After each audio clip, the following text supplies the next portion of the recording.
Les damos la bienvenida a esta sesión virtual del ciclo de actividades COM 360 de la Escuela de Ciencias de la Comunicación de la Universidad de Costa Rica. Somos Fabricio Rosales y Natalia Vargas, estudiantes de periodismo en esta universidad. Hoy tenemos el honor de recibir al doctor José Luis Rojas Torrijos, periodista y profesor titular de periodismo de la Facultad de Comunicación de la Universidad de Sevilla. Con autorización del invitado y de las personas participantes, esta sesión está siendo grabada para ser compartida luego en las plataformas estudiantiles. Cedo la palabra a la profesora Ani Pérez, coordinadora del área de periodismo, para presentarles al doctor. A José Luis, muchas gracias. A José Luis le sigo como mucha otra gente desde hace rato, desde Twitter y las redes sociales, sobre todo por su excelente blog académico Periodismo Deportivo de Calidad. Su blog está, esperamos, en transformación para volver a tener pronto esa vitrina sobre periodismo deportivo que puso el reflector estos 12 años sobre la técnica y la ética en esta importante especialidad. José Luis no aborda el periodismo deportivo solo desde la teoría.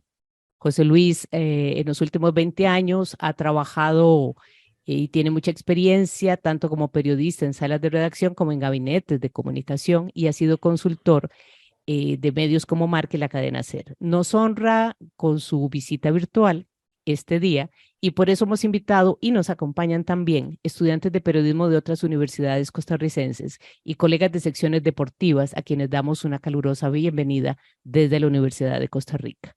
Hoy José Luis nos hablará del reto de la diferenciación y las soluciones innovadoras en los nuevos escenarios de la información deportiva, donde hay nuevos actores y nuevas plataformas. Ahora Natalia Vargas les hablará más sobre nuestro expositor y les dejo en las manos de Fabricio y Natalia para la conducción general de esta transmisión.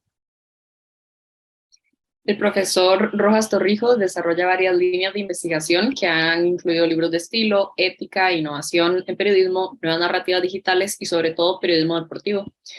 Una materia sobre la que ha escrito numerosos artículos científicos y monografías. Hace unos años publicó un clásico, Periodismo Deportivo de Manual, y en el 2020, desde la Universidad de Sevilla, coordinó la publicación de Cómo hacer periodismo deportivo, una visión iberoamericana con análisis de España, México, Argentina, Colombia, Cuba, Chile, Perú, Brasil y perspectivas de género.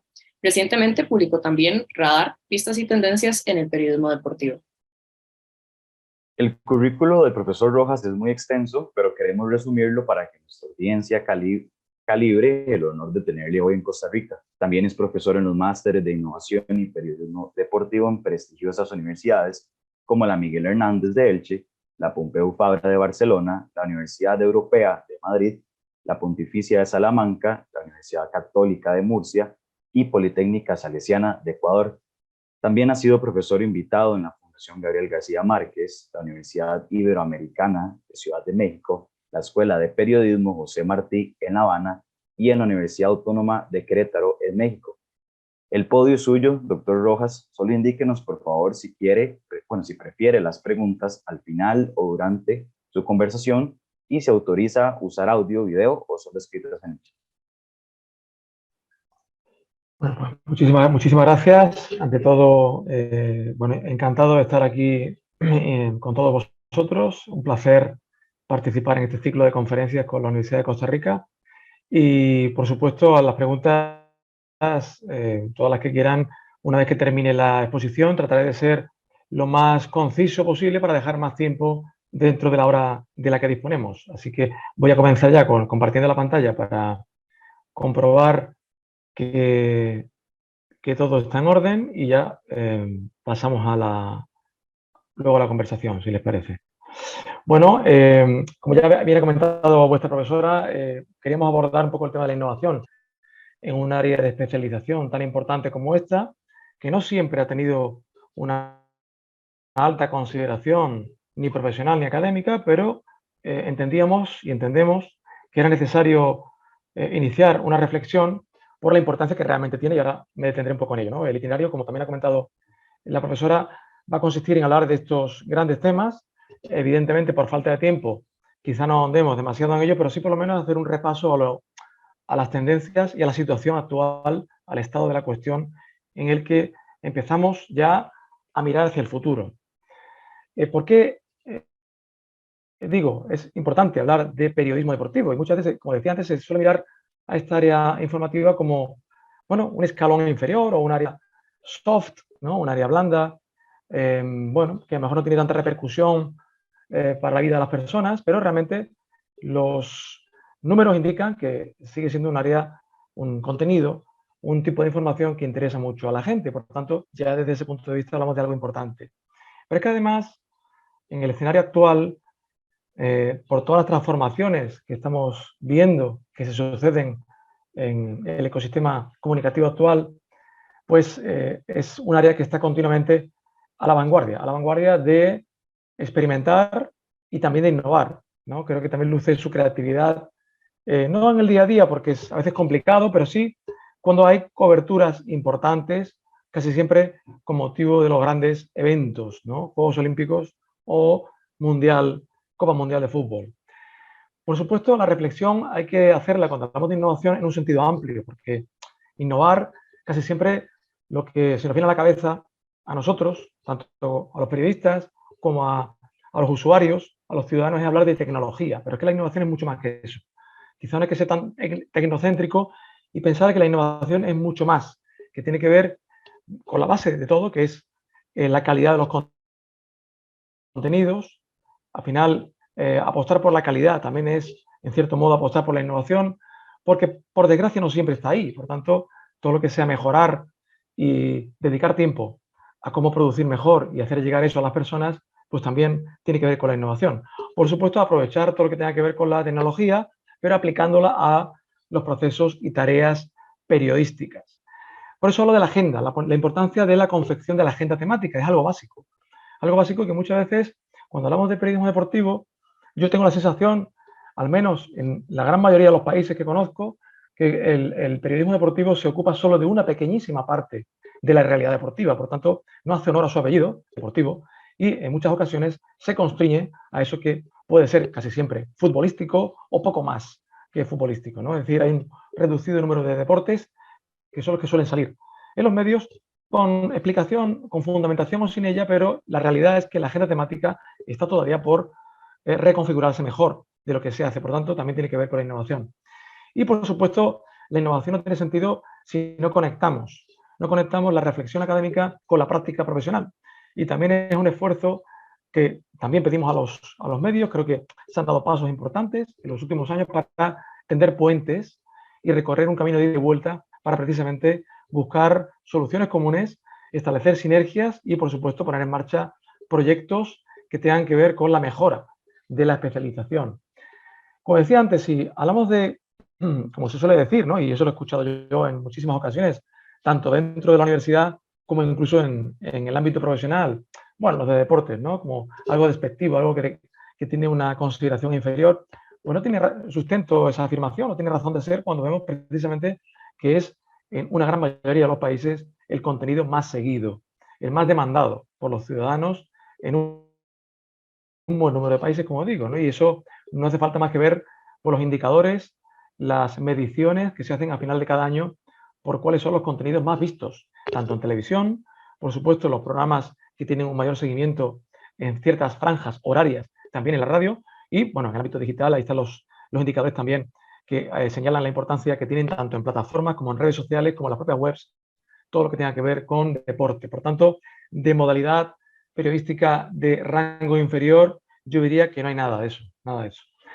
Como ya he apuntado en la presentación, bueno, este es el blog que durante 12 años mantuve abierto como ventana de reflexión, no solamente con lo que es lo fundamental de la profesión, es decir, hablamos de ética, hablamos de procesos, de recolección, verificación de información, también, por supuesto, aspectos que tienen que ver con lo innovador, con lo creativo, con coberturas, formatos, narrativas, lenguajes, y todo eso está, bueno, es una, como digo, una ventana que está ahí abierta para quien quiera y le interese, pues tiene ahí a su disposición un buen número de artículos, de entrevistas y de reflexiones.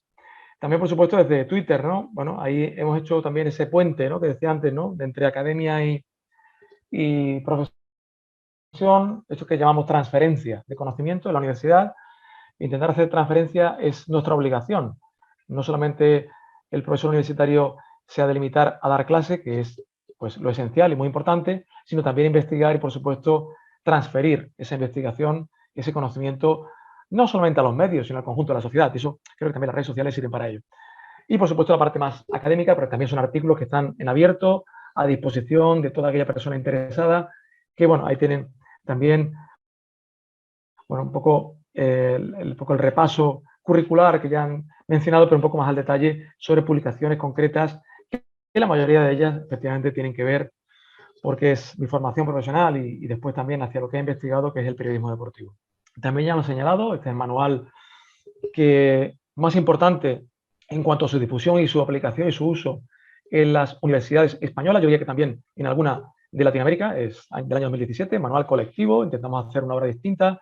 Entendíamos que una buena reflexión colectiva enriquecería una obra de este tipo, teórico-práctica o teórica, con un enfoque siempre práctico. Luego, sí, efectivamente, también hicimos esto, ya buscando también aunar en un manual académico la opinión o la visión de los profesionales.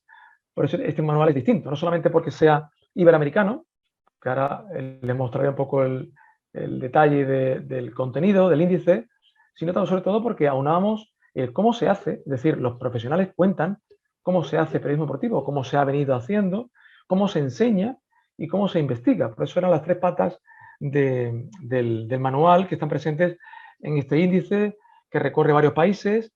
Un poco la idea general en la presentación, y luego España, México, y ahí hay pues esa dualidad, ¿no? De periodista por un lado y profesor investigador por otro.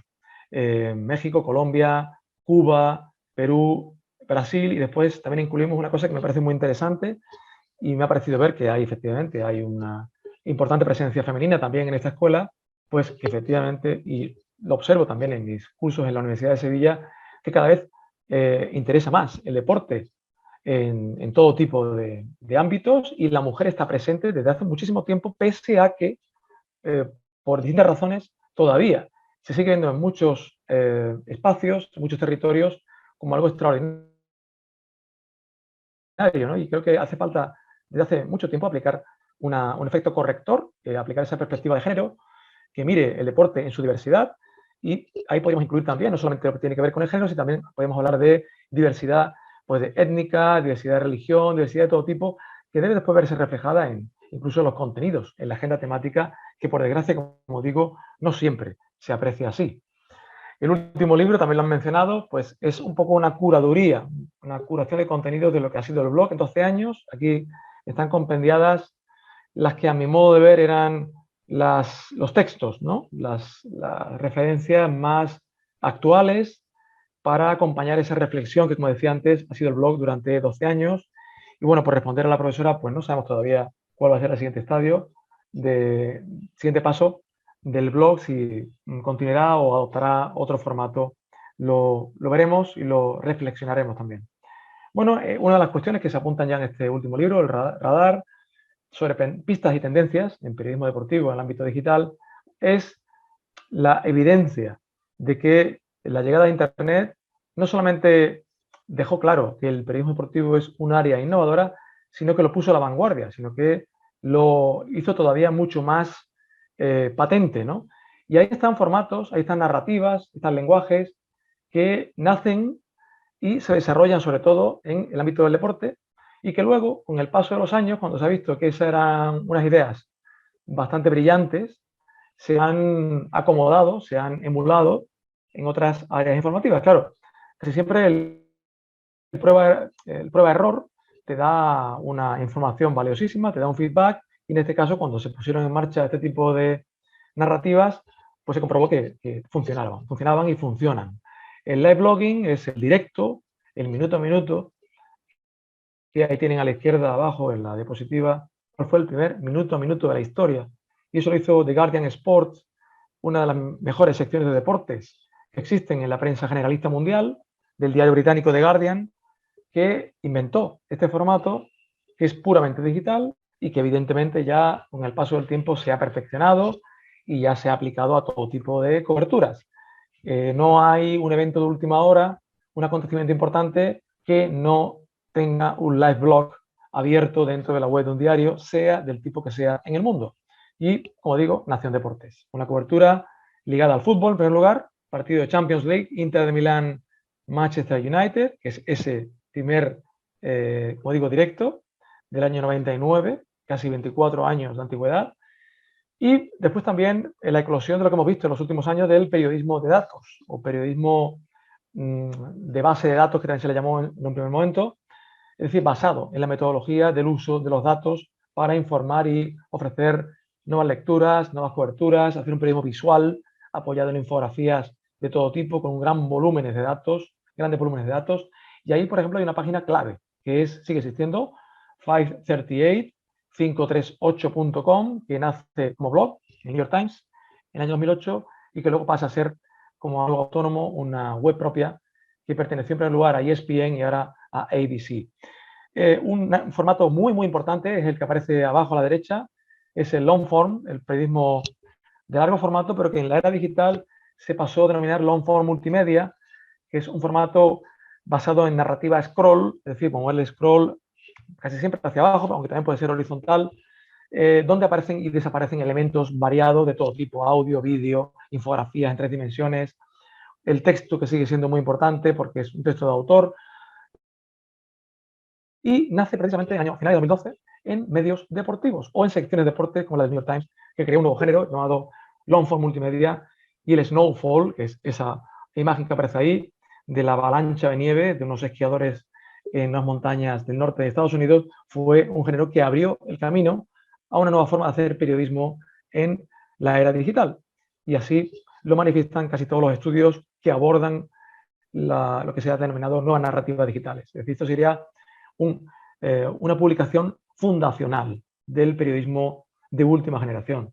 Y bueno, menciono ahí también en Radar, y es también un elemento importante, un hito importante en la historia del periodismo deportivo reciente, la creación del Equipe Explore, que es una unidad de innovación y experimentación narrativa del diario deportivo francés L'Equipe, posiblemente el mejor diario deportivo del mundo, que ha sido capaz, siendo un legacy media, de adaptarse a los nuevos tiempos, algo fundamental si queremos hablar de innovación, para pasando de un medio tradicional a convertirse en un medio adaptado a nuevos hábitos de lectura, nuevos modos de consumo de la información, nuevo uso de las narrativas, hacerlo todo pensando también en lo que le gusta a la gente, una gran labor de investigación de mercado, y además han propiciado la creación de un modelo de negocio, es decir, modelo de pago, pagar para leer contenidos, no son gratis, como ocurre en otros medios deportivos del mundo, y la gente se abona, están batiendo récords de suscripciones, sobre todo gracias a que innovan. La innovación interesa, es decir, es una de las grandes lecturas que ofrece esto. Y la innovación hace que haya más suscriptores. Por tanto, esa innovación la hace no solamente desde la innovación narrativa, sino también, como decía antes, desde la ampliación de la agenda temática a otros rincones o enfoques que rodean a las competiciones deportivas, ¿no? Y ahí hay mucho por recorrer, todavía creo que ahí hay mucho por trabajar, y ustedes que son jóvenes van a tener oportunidad de contribuir seguro a ello, ¿no? Teniendo en cuenta todo esto, llegamos digamos a pensar en para qué entonces o en qué estado se encuentra a partir de ahora y para qué sirve la especialización en periodismo deportivo. Sigue siendo, en la gran mayoría de las universidades que conozco, en España digo, una asignatura optativa. En algunas no existe siquiera, pero que tampoco existe en la gran mayoría de las universidades latinoamericanas como asignatura. En algunos casos existen cursos de diplomado, cursos de experto. Ahora la Universidad Politécnica Salesiana de Ecuador ha iniciado una maestría, que es un hito en la historia de la especialización en el continente. Y existen diplomados, en fin, hay un interés evidente y se está viendo por parte de las nuevas generaciones en mejorar y en conocer mejor esta especialización. Pues habrá que trabajar en ello, ¿no? Desde la universidad también. Pero partimos siempre de estas premisas, ¿no? Cuando hablamos de especialización en alguna temática, en este caso de deportes, no solamente hay que centrarla en que sea relacionada con una temática en concreto, es decir, con una segmentación temática. La especialización implica un trabajo de profundidad, un trabajo de tiempo, de dedicación, de mejora de la calidad en todos los procesos, tanto desde el trabajo de fuentes como en esa recolección, trabajo de selección, de jerarquizar qué contenidos, qué noticias son las importantes y, por supuesto, buscar las fórmulas idóneas para distribuir esos contenidos. En todos esos procesos debe estar presente la especialización y todo eso conlleva profundidad, un mimo, un cuidado, un esmero y una dedicación para hacerlo bien. En tercer punto, profesionalización. No existe profesionalización si no existe lo anterior. Es imposible hablar de profesionales del periodismo deportivo que no estén especializados y que tampoco se preocupen por hacer un trabajo bien hecho. Por tanto, está directamente relacionado todo esto con la formación, que lo veremos al final, la importancia de capacitar, de formar profesionales y, por supuesto, si puede ser de la mano de la universidad y en consonancia con las empresas, mucho mejor. Y ahí hay maestrías en España que se están poniendo en marcha en, digamos, a la limón entre una universidad y un medio de comunicación o un grupo de comunicación. Creo que es un camino interesante que puede dar importantes réditos. Y al final, la reflexión ha de ser alzando la mirada. Siempre digo, no vale con agachar la cabeza, sino todo lo contrario, teniendo en cuenta lo que está sucediendo alrededor del periodismo general, no solamente del deportivo, porque están apareciendo, y eso es muy evidente, y ahí están ustedes seguramente como consumidores más tiempo, en redes sociales, en plataformas, consumiendo contenidos que a lo mejor no son puramente periodísticos, pero les entretienen o les interesa, y por tanto hay que tenerlos en cuenta desde el ámbito periodístico para ver cómo se responde a eso y seguir haciendo algo interesante para la gente, para las audiencias, ¿no? Y ahí está el ejemplo muy claro que tenemos en España es lo que está ocurriendo con Twitch, el fenómeno Ibai Llanos. Hay pues los streamers, estos comunicadores, estos creadores de contenido que son capaces de forjar grandes comunidades de interés de usuarios, que es verdad que lo visual, el directo y lo visual ya es ganar mucho terreno porque es una demanda evidente de las nuevas audiencias, pero bueno, el tener esa capacidad para entretener, para enganchar, para tener una buena oratoria, que creo que también es importante, en este tipo de plataformas y, por supuesto, tener el acceso a las fuentes, que está ocurriendo que hay muchos deportistas de primer nivel que están siendo, entre comillas, entrevistados antes por estos streamers que por periodistas de raza, ¿no? De medios tradicionales. Bueno, esto abre una reflexión, evidentemente, ¿por qué pasa esto? No vale solo con quejarse, ha habido muchas quejas, que por qué lo hacen, bueno, habrá que pensar por qué lo hacen. Igual no todo se ha hecho bien y esa es una respuesta que se puede dar. Ahí hay plataformas que ahora mismo están en auge, Twitch y TikTok no paran de crecer, y YouTube, que ha sido un poco el antecedente de Twitch, que eclosionó la pandemia, pero antes YouTube pues, fue un espacio de expansión para el periodista deportivo también. Interesante también el concepto de marca personal. Creo que ahí ustedes si pueden cultivar una marca personal propia, aprovéchenlo. Para eso están las redes sociales, hacer un uso interesante de ellas, donde ahí el contenido que publiquen sea valioso, tenga un sello propio si puede ser, en aquello que más cómodo le resulte o más le atraiga, pero desde luego es importante ir cultivando esa marca personal porque al final, cuando pasa el tiempo, la gente puede reconocer a uno por haber hecho un trabajo determinado, tener un sello propio, una serie de atributos que luego además pueden ayudar a encontrar trabajo en medios o plataformas. Por tanto, es importante estar ahí y estar bien. El concepto de industria mediática del individuo, evidentemente estamos hablando, y ahí hay grandes referentes, los que menciono ahí, ¿no? Fabrizio Romano, Bill Simmons o Adrian Wojnarowski, en sus respectivos ámbitos, son referentes y son insiders de la industria periodística, donde trascienden incluso lo que sería un medio, están por encima de eso y evidentemente están cotizadísimos y bueno, pues la gente me imagino que también deseando colaborar con ellos porque eso es asegurarte traer a miles y miles y miles de seguidores cuando se trabaja con este tipo de marcas personales. Importante también tener en cuenta la situación, decía antes, no solamente las plataformas crecientes, los actores nuevos, sino también el mercado, es decir, el contexto. El contexto es, tenemos un problema de atención, de fragmentación. Y claro, es más difícil que hace algunos años, aun haciendo un buen periodismo, tener una audiencia importante, llegar a la gente. Hay más dispersión, hay más fragmentación.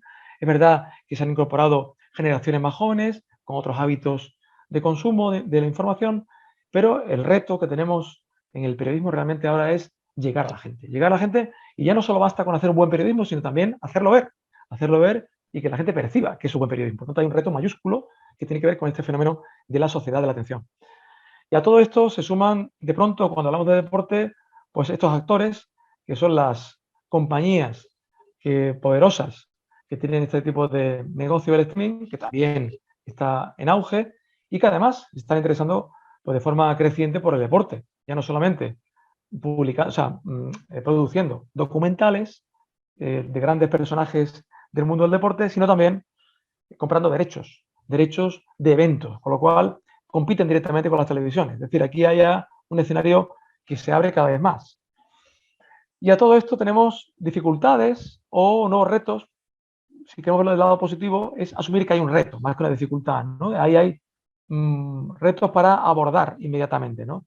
Las fuentes. Hemos visto que hay fuentes que a lo mejor prefieren conversar con un streamer a ser entrevistado por un periodista. Un lenguaje más coloquial, menos tenso, preguntas menos incómodas. Bueno, si eso ocurre, quizá una cuestión generacional, es para pensar de qué manera se puede contrarrestar todo eso, ¿no? Igual la cobertura hay que replantearla, la agenda tan basada en declaraciones igual no es tan necesaria como antes, buscar fórmulas distintas para replantear lo que ha venido siendo hasta ahora y que a lo mejor ya ahora no vale. Pero hay que replantear cada cierto tiempo unas premisas instaladas desde hace muchas décadas.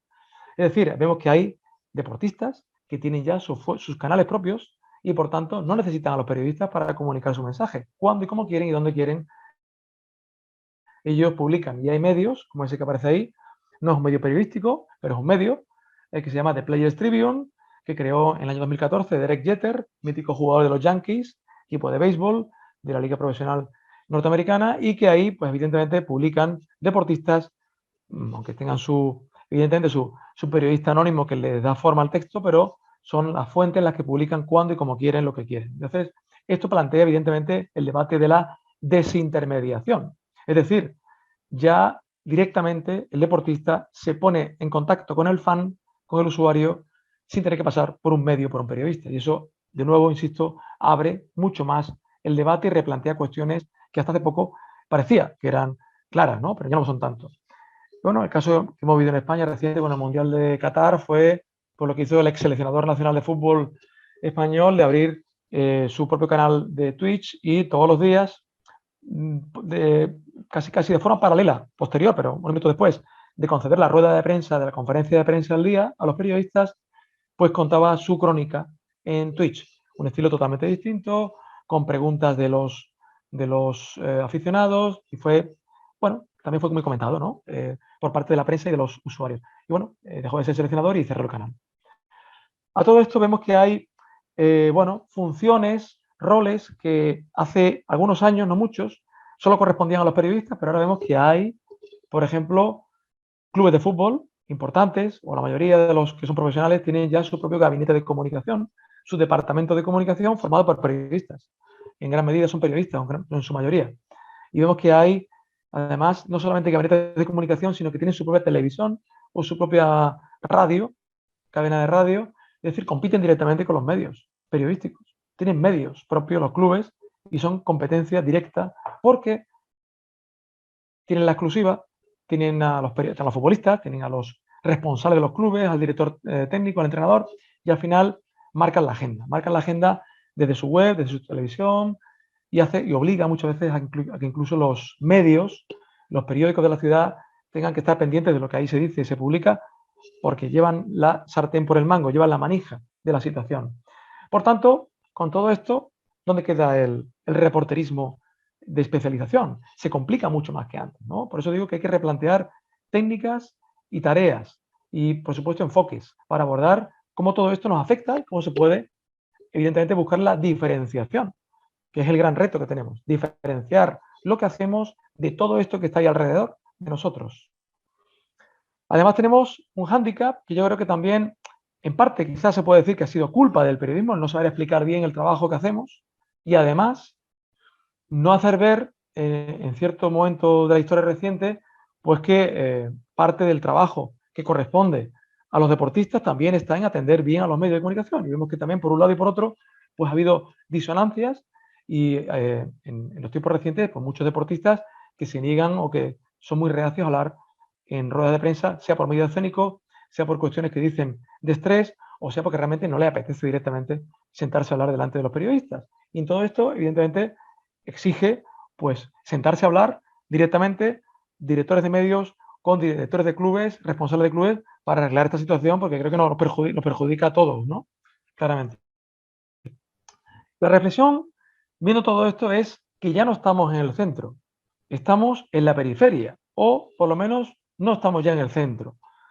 Y viendo quién tiene el poder decisorio actualmente para la iniciativa, en la mayoría de las ocasiones para poder manejar esta agenda, vemos que son los clubes, son los deportistas, pues son las fuentes las que están ahí en el centro, ¿no? Han pasado a estar en el centro, nos han desplazado y estamos ahí a un nivel casi similar o paralelo al de esos generadores de contenido que tienen ya en ocasiones más acceso a los protagonistas que incluso nosotros, ¿no? Por tanto, hablamos de un cambio de modelo.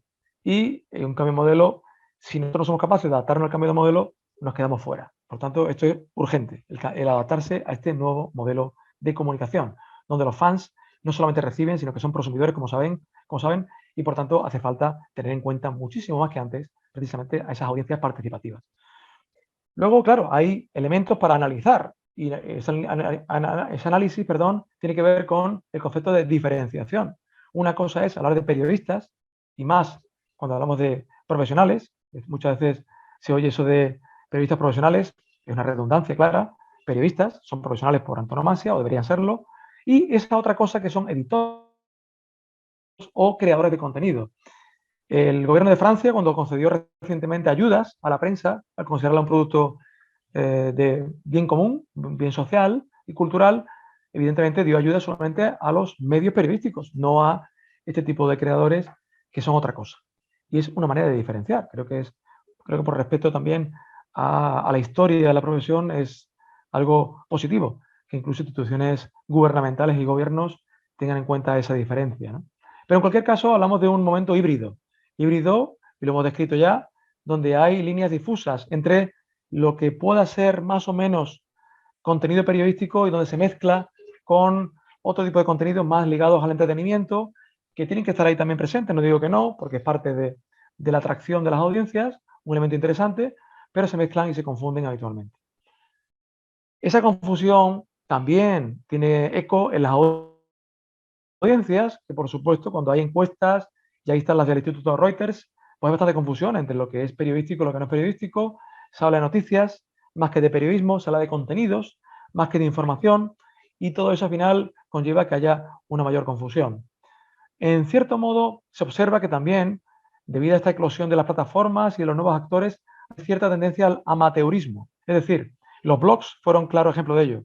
Muchos blogs creados por no periodistas o gente que procedía del mundo del deporte, que tenía un gran conocimiento técnico sobre esa materia, pero en la confección y en el acabado, por así decirlo, cuando se publicaba algo, se evidenciaba que no era algo escrito por un periodista. Bueno, pues a eso me refiero cuando hablamos de amateurismo. Es decir, hay un conocimiento técnico, pero no hay un proceso de creación periodística, ¿no? Bueno, ahí se mezclan y creo que es interesante dejar clara esa línea, aunque sea difícil a veces fijarla, pero que existe una línea ahí todavía entre lo que es periodismo y lo que no es.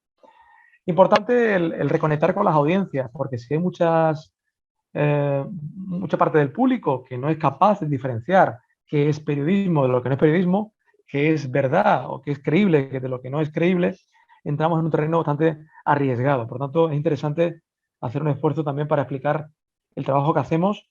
Y ahí están los insiders, que algunos medios publican, como el New York Times, para explicar a la gente el cómo se ha hecho eso y por qué, ¿no? Y bueno, es una manera de publicar, ¿no? La trastienda, ¿no?, del trabajo periodístico para que la gente lo conozca y lo valore. Publicamos también esta obra colectiva hace un par de años, donde ponemos de manifiesto que cuando hablamos de innovación no podemos olvidar la base, el fundamento, que es la ética profesional. Es decir, hablamos de los códigos deontológicos de la profesión, que es verdad que deben adaptarse y actualizarse a los nuevos tiempos, pero sin perder nunca de vista lo fundamental, ¿no? Y creo que esa es parte de la esencia de la profesión, y es la esencia que hay que transmitir y trasladar a esas audiencias para que recuperen la confianza o ese conocimiento que todavía no tienen de la labor del periodista, de los periodistas, ¿no? Insisto, lo nuevo se basa en lo viejo y no verlo así es un error, porque al final el andamio no está construido, si empezamos a construir cosas encima se cae, si no hay un sustento sólido, que son evidentemente pues, los códigos y los valores de la profesión, por supuesto, como digo, adaptados a los nuevos tiempos. La diferenciación y las soluciones teniendo en cuenta todo lo que les he comentado. Bueno, si hubiera que resumir algo en una clase rápida, pues diría, lo decía antes, especialización es profundidad y también en las coberturas, siempre buscando temas propios, que andamos ya con la rapidez, con el tema de teletipo de agencia, el cable de agencia que se repite una y otra vez y aporta cero diferenciación respecto a lo que publican otros medios de la competencia. También lo decía antes, menos declaraciones, más historias. Esto se puso en evidencia durante la pandemia. Cuando no había competiciones, dejaron de haber declaraciones post partido de conferencia de prensa y hubo que buscar una manera distinta de dar información deportiva. Ensanchar la agenda temática a otros protagonistas y campos de interés general, cultivar los nichos. Hay muchos nichos por atender, mucha gente interesada en deportes que aunque no sean mayoritarios, tiene mucha gente detrás y puede ser esa suma de nichos pues interesante para forjar una suma de comunidades de interés, evidentemente, y por supuesto no desdeñar el entretenimiento siempre y cuando sea un entretenimiento de calidad. Creo que parte del deporte está ligado a la historia del juego y del entretenimiento y no se puede desligar de esa forma, sino que hay que tenerlo en cuenta y hacer una inteligente combinación entre lo que sea información y entretenimiento de calidad. La tecnología siempre debe ser la mejor aliada posible para hacer el mejor periodismo, está claro, y por supuesto el talento. Y ahí tenemos una labor conjunta, tanto medios como universidades, para saber captar el talento y retenerlo y aprovecharlo, ¿no? En suma, para bueno, pues que la profesión se beneficie de ello, ¿no? Ejemplos de soluciones. Bueno, pues ahí está, como decía antes, cubrir esos vacíos que existen todavía en el mainstream, en el periodismo deportivo generalista, y hay temas que están prácticamente sin abordar. Hay poco periodismo de investigación en deportes. Cuando se hacen investigaciones en deportes, casi siempre provienen de medios que no son deportivos. La sección del Boston Globe, del Times, que son periodismo de investigación, pero con carácter general, ¿no? O medios estadounidenses, ¿no? Que han destapado grandes escándalos, pero no son puramente periodistas deportivos, sino que es de la redacción en su conjunto. Por tanto, creo que hay mucho por hacer en temas como fiscalizar a las autoridades del fútbol, lo que pasó con el FIFA Gate, que destapó el Times de Londres, por ejemplo, el FIFA Gate famoso. La salud mental de los deportistas es un tema bastante complejo, pero bueno, hay que abordarlo. El tema de la ciencia del deporte, la tecnología, aspectos socioculturales, la parte económica que rodea el deporte, que es también tan importante y que pasa un poco de puntillas por las páginas y los minutos de emisión de contenido deportivo. Creo que hay mucho por hacer. Hay muchos medios que han nacido en los últimos tiempos, muchas veces ligados a las plataformas, a los dispositivos, revistas para móviles, para tablets, para móviles, smartphones, celulares, ¿no? El buscar contenidos distintos a lo que se hace en otros sitios, sea apostando por un deporte, por un enfoque particular, por un campeonato en concreto, pero se han diversificado, ¿no? Las opciones gracias también a la llegada de lo digital. La importancia de estas plataformas como las newsletters y los podcasts, que también creo que han supuesto una expansión de la marca periodística personal en deportes y una gran oportunidad para llegar a esas audiencias que están muchas horas diarias en los dispositivos móviles y en las redes sociales. Un ejemplo de cómo tratar de innovar y cambiar rutinas es aprovechar la cercanía, la proximidad, lo afectivo, porque al final eso tiene mucho que ver con, por ejemplo, con los equipos de las ciudades, ¿no? Hacer un periodismo ligado a lo local es, al fin y al cabo, buscar lo identitario, ¿no? El conectar con la gente que comparte un sentimiento parecido al que tú transmites desde tu medio. Bueno, y ahí hay grandes ejemplos, ¿no? Esto es un podcast que hacen aficionados y periodistas de Liverpool, en la ciudad de Liverpool, en el Reino Unido, y es un podcast de pago, o sea, la gente paga para escuchar ese contenido, ¿no? Bueno, por ahí se puede indagar y ver opciones en todo lo que tenga que ver con lo cercano, lo afectivo y todo aquello que tenga que ver pues, con ese sentimiento identitario, ¿no? En el periodismo, ¿no? Hay newsletters muy interesantes de autor, como esta, Axios Sports, es lo que también se denomina una especie de curaduría de contenido, es decir, una especie de selección de aquellos contenidos que se publican en otros medios que puedan ser interesantes, pero además se le da una especie de visión de autor análisis, un texto propio que acompaña a esos enlaces que se resumen ahí. Y bueno, creo que es interesante como concepto, ¿no? La curación de contenidos, ¿no? También es muy interesante, teniendo en cuenta las nuevas plataformas, pues la gestión de amplias comunidades, desde un nicho, como puede ser, decía antes, una apuesta que tiene que ver con los nuevos medios digitales, en este caso la media inglesa, que es un medio especializado en la Premier League, en los equipos de la Liga de Fútbol inglés, y que a partir de YouTube han hecho producción propia y bueno, tienen una gran comunidad de seguidores que incluso también dan dinero para que se sigan produciendo no solamente vídeos de análisis, sino también documentales y reportajes.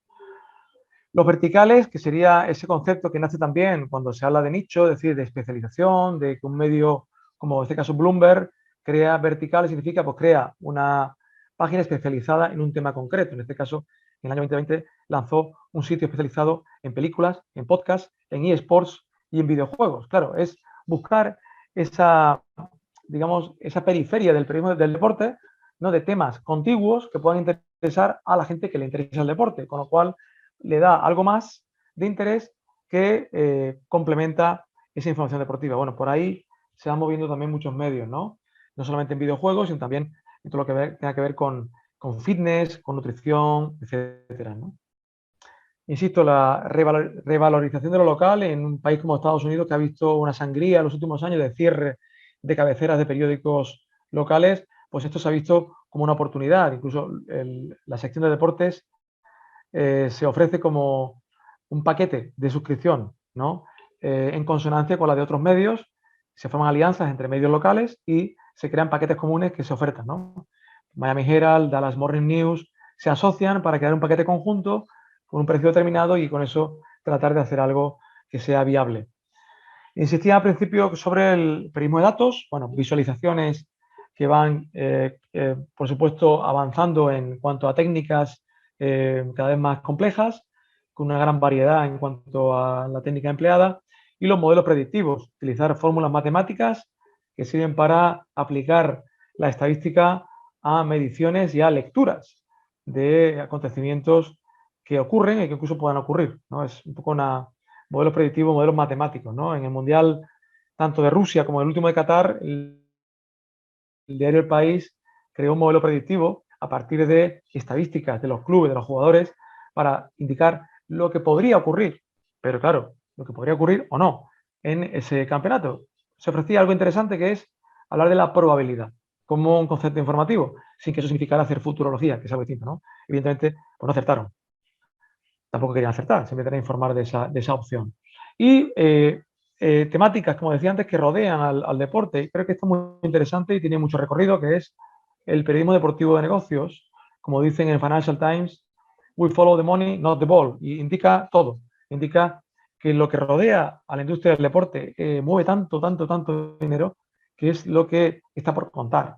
Y últimamente lo han venido contando, sobre todo grandes cabeceras de la prensa financiera, Wall Street Journal, Financial Times, pero ya han creado secciones de deporte en esos medios. Es decir, interesa el deporte desde este prisma, desde esta perspectiva. Hay que contarlo. El equipo Explore, como decía antes, bueno, pues se producen películas que han ido a festivales de cine. Es un medio deportivo, produzca películas que se hayan estrenado en pantallas de cine, indica pues la diversificación de cómo se trabaja ya en un medio deportivo innovador, ¿no? Por supuesto, en cuanto a no solamente documentales, sino a largo formato, podcast, series estadísticas, etcétera, ¿no? Ahí hay una gran variedad de formatos y narrativas que apuntan a esa dirección, diferenciarse de lo que hacen otros, sobre todo cuando no son periodistas o medios periodísticos. Los nuevos medios más innovadores que han irrumpido en el mercado son estos dos, Bleacher Report y más recientemente The Athletic, comprado el año pasado por The New York Times. Bueno, el primero apostó por un periodismo que combinaba el entretenimiento, lo combina con la información y con dar mucha cancha a la participación de los usuarios en todo tipo de plataformas. Apostó por el móvil y su tráfico móvil casi el 100%, y The Athletic ha apostado por la cobertura local. La suma de coberturas locales en una multiplicidad de ciudades es lo que le ha dado un gran número de suscriptores, ¿no? Es un medio que también es de pago.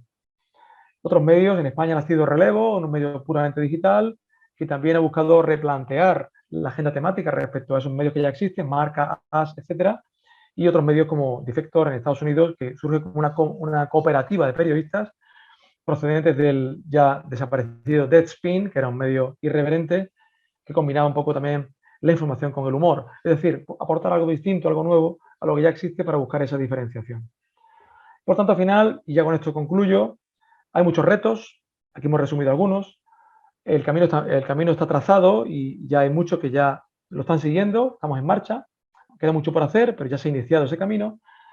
Tiene que ver con la conversación, es decir, el atender mucho más los requerimientos, las percepciones de las audiencias, hay que estar de cara a ellas, no de espaldas, no dar por hecho o por sabido nada, sino comprobarlo. Explorar más y mejor el periodismo de datos, es una fuente increíble en deportes para conseguir informaciones, historias y grandes reportajes. Ahondar en la experimentación con las narrativas, esto es un camino que nunca acaba, el día a día te va descubriendo, haciendo descubrir muchas nuevas tecnologías y por tanto posibilidades para contar historias. La tecnología multiplataforma, es decir, trabajamos con el concepto multiplataforma, de forma que hay que agilizar todos esos procesos y tener en mente que cuando uno titula una nota, igual no ha de pensar un titular, sino tres. Uno para el titular que va a la web, otro para Google y otro para las redes. Y así se trabaja, multiplataforma. Al final, como resumen, todo esto lo que requiere es una mayor especialización, pero especialización, como veis, no es solamente temática, es todo lo demás. Sin eso, no se puede hablar de especialización. Podemos hablar de que tú conoces mucho una temática concreta, pero no la modalidad en su conjunto. Y, por supuesto, la capacitación. Para eso estamos y trabajamos en la universidad para que poco a poco se vaya mejorando la formación de los estudiantes cuando den el salto al mercado de trabajo y lleguen lo mejor preparados posible para contribuir a un buen trabajo periodístico en los medios. Así que nada, era todo lo que tenía que contarles. Muchísimas gracias por la atención y bueno, si tienen una pregunta, aquí estoy para atenderla. Un saludo. Dejo de compartir. Segundo. Muchísimas gracias, don José Luis. Pasamos al espacio de preguntas, que no sé si, bueno, por tiempo usted permitiría así un par de preguntas de la audiencia. Ahí sí puedo cerrar la... aquí está, ya he dejado de compartir, ¿no? Sí, vale, perfecto. Pues bien, a sus órdenes. De mi parte sí me gustaría hacerle una. El FIFA Gate explotó a partir de una investigación de un colega que no era de deportes y eso suele ser recurrente. ¿Considera que las secciones deportivas de prensa profesional investigan lo suficiente o se autocensuran para no entrar en conflicto con sus fuentes? Puede ocurrir, por un lado, eso. En muchos casos, cuando uno depende demasiado de la información de las fuentes y puede percibir cierto riesgo de enfadar a la fuente, estamos en una dinámica de ese tipo, pues igual publicar algo que pueda molestar a esa fuente, pues cohíbe y limita esa capacidad crítica de los medios. Y eso es lamentable, pero está ocurriendo en ocasiones. Pero más lamentable es, creo, la falta de inquietud, la de ir más allá y la de investigar, porque es verdad que el periodismo de investigación en deportes es muy escaso, quizá porque las dinámicas de trabajo son muy aceleradas. El periodismo de investigación o cualquier periodismo de calidad requiere tiempo y muchas veces la apuesta, ya no solamente de los periodistas, sino de los responsables de las redacciones, es la de ofrecer un producto más de consumo rápido que, bueno, pues cubra esa necesidad de dar contenidos diarios más que el buscar, como digo, historias que sean de interés. ¿No? Hay esa confusión que existe ahora entre lo que es mejor o peor, como también hay una falta de percepción por parte de algunas, bueno, parte del público, de las audiencias, hace que muchos medios tampoco se preocupen demasiado por hacer más calidad porque no da tráfico, o porque consideran que no da mucho engagement, o porque a lo mejor tienen más contenido, más visitas o más retweets, otros contenidos más blandos, y eso ha hecho dar, en algunos casos, pasos hacia atrás en vez de hacia adelante, ¿no? Pero quizá también hay que cambiar el concepto de métricas, ¿no? Las métricas no son volumen, la métrica tiene que ver más con la calidad del contenido que se visita, el tipo de persona que va, de usuario que va, las veces que vuelve a la página y luego, por supuesto, si hablamos de contenido de pago, pues por supuesto el ofrecer un producto de calidad para que la gente pague por él. Si no, haciendo una cobertura plana, evidentemente uno va encaminado al fracaso si pretendemos que encima la gente pague por eso. Entonces, si no ofrecemos calidad es imposible pedir algo a cambio y, por supuesto, una apuesta más de largo recorrido que tiene que ver con la visión de los jefes, también de los periodistas, pero sobre todo de los responsables para crear equipos de trabajo que trabajen no tanto en el corto plazo, sino más en el medio y largo plazo. Eso también es planificar, es innovar, es repensar y replantear agenda de coberturas. Una última pregunta acá en el chat de Sebastián Vargas. Nos dice, ¿cree usted que se tiene más oportunidad en el mercado laboral en el periodismo deportivo que en otras ramas de la comunicación? Bueno, creo que ahora mismo en su extensión hay una gran variedad de oportunidades. Llamémoslo periodismo deportivo, llamémoslo comunicación y deporte. Ahora mismo creo que, al igual que en otras áreas, no diría que más ni que menos, yo diría que por igual se han abierto más posibilidades para los jóvenes estudiantes de comunicación y periodismo que hace unos años, hasta el punto de que hay más variedad de puestos de trabajo, hay más perfiles profesionales que antes. Ahora existen gestores de redes sociales, existen responsables de prensa, de comunicación, de deportistas, gestores de contenido, creadores de contenido para grandes empresas multinacionales que hacen contenido en sus webs. Es decir, hay una gran variedad. En deportes también. Hay clubes, hay federaciones deportivas, hay organismos internacionales que necesitan técnicos de comunicación que al final son gente formada periodísticamente. Por tanto, yo diría que en general hay más oportunidades profesionales ahora en el periodismo de comunicación que hace algunos años, porque hay más diversidad de oportunidades y más espacios para trabajar. ¿Vale? Perfecto. Don José Luis, no sé si usted tiene un poco más de tiempo para atender la pregunta. Me quedé sin tiempo porque están esperando en otra sala un compañero que tengo una entrevista ahí, lo siento. Ok, perfecto. Bueno, muchas gracias al doctor José Luis Rojas Torrijos, más que todo por este generoso intercambio con los estudiantes de la Escuela de Ciencias de la Comunicación sobre los conocimientos y habilidades que exige el periodismo y la producción audiovisual. Y bueno, darle las gracias a quienes nos acompañaron en esta sesión y muchas gracias otra vez a usted, don José Luis, por la charla muy amena. Un placer y encantado de vosotros y bueno, que se repita en el futuro. Cuídense. Muchas gracias. Gracias.